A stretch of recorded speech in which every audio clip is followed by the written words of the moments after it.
शांति।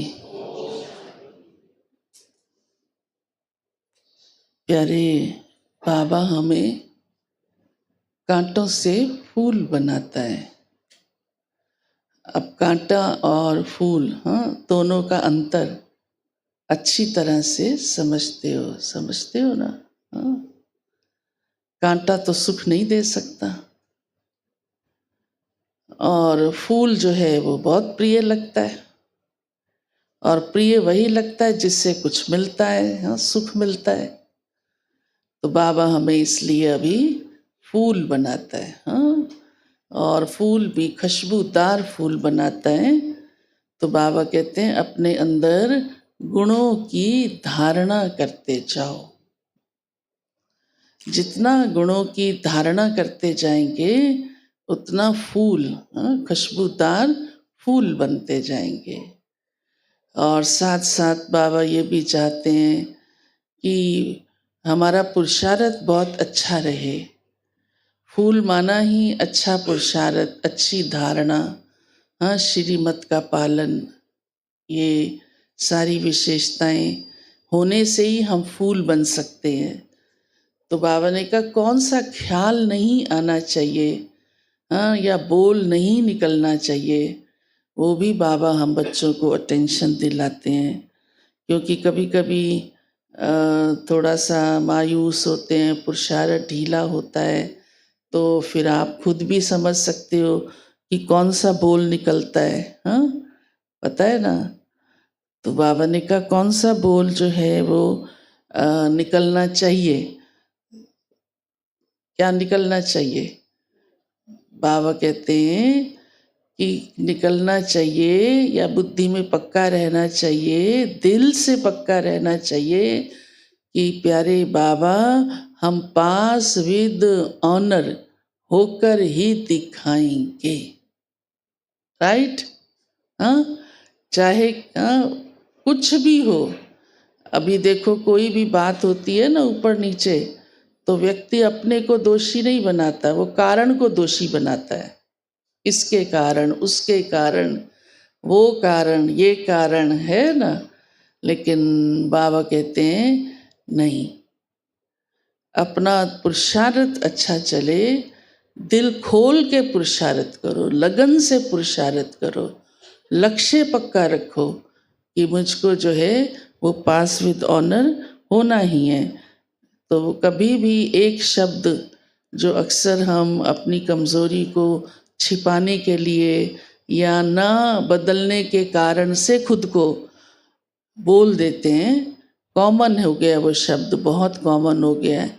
बाबा तो उसे positive way में कहते हैं, लेकिन ढीला व्यक्ति उसको उसी को ही नेगेटिव वे में बोलना शुरू कर देता है। वो शब्द कौन सा है? हम तो पुरुषार्थी हैं।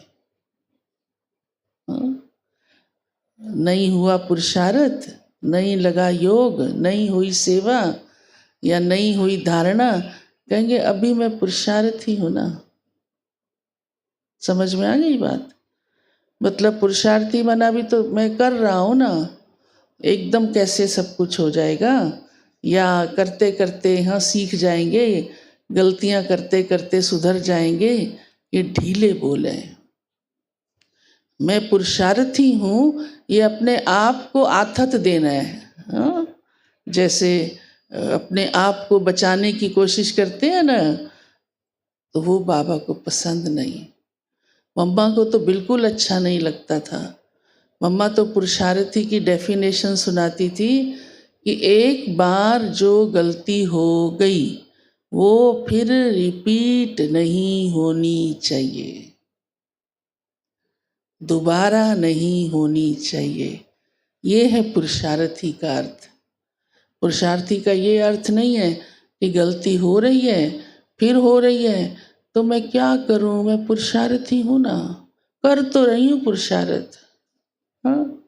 नहीं, मम्मा को तो बिल्कुल पसंद नहीं था, और इसीलिए मम्मा ने हमेशा अपने पुरुषार्थ में इस बात का ध्यान रखा कि कुछ भी जरा सा ऊपर नीचे हुआ है तो वो मेरे से दोबारा नहीं हो। इसको कहेंगे अपनी धारणा पक्की रखना, हाँ, अपना पुरुषार्थ अच्छा रखना। अगर बार बार हो रहा है तो वो पुरुषार्थी हुआ क्या? कहाँ मेहनत की, कहाँ पुरुषार्थ किया? बाबा कहते हैं आपको महावीर बनना है। महावीर माना ही बहुत नंबर 1 तीव्र पुरुषार्थी।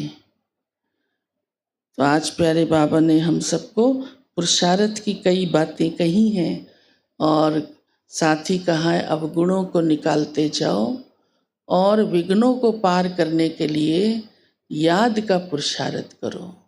सबसे ज़्यादा अंदर की शक्ति भरना और अपना परिवर्तन करना और विघ्न भी हमारे ऊपर असर न करे। विघ्न भी तभी पार होंगे जब हमारी इतनी अंदर याद की लगन चलती रहेगी। ये बहुत ज़रूरी है। अभी तो समय भी ऐसा नाजुक चल रहा है, किस घड़ी कौन सी घटना घट जाए कुछ भी मालूम नहीं, कुछ भी मालूम नहीं। तो हमारा जब जमा किया हुआ होगा खाता पुरुषार्थ का, तो हम संतुष्टता से जाएंगे ना, खुशी खुशी जाएंगे, रो के नहीं जाएंगे। सोच के नहीं जाएंगे, चलो रोएंगे नहीं, लेकिन सेटिस्फेक्शन तो नहीं होगी ना, अंदर सोच चलेगा ना, ये मैंने क्या किया, अपना बदलाव परिवर्तन ही नहीं किया। और जिसको मौका मिलता है उसको ज़्यादा पश्चाताप होता है कि मौका मिला था, चांस मिले थे और मैंने गंवाए, मैंने ध्यान नहीं दिया। तो ये बहुत बहुत आवश्यक है। मीठे बच्चे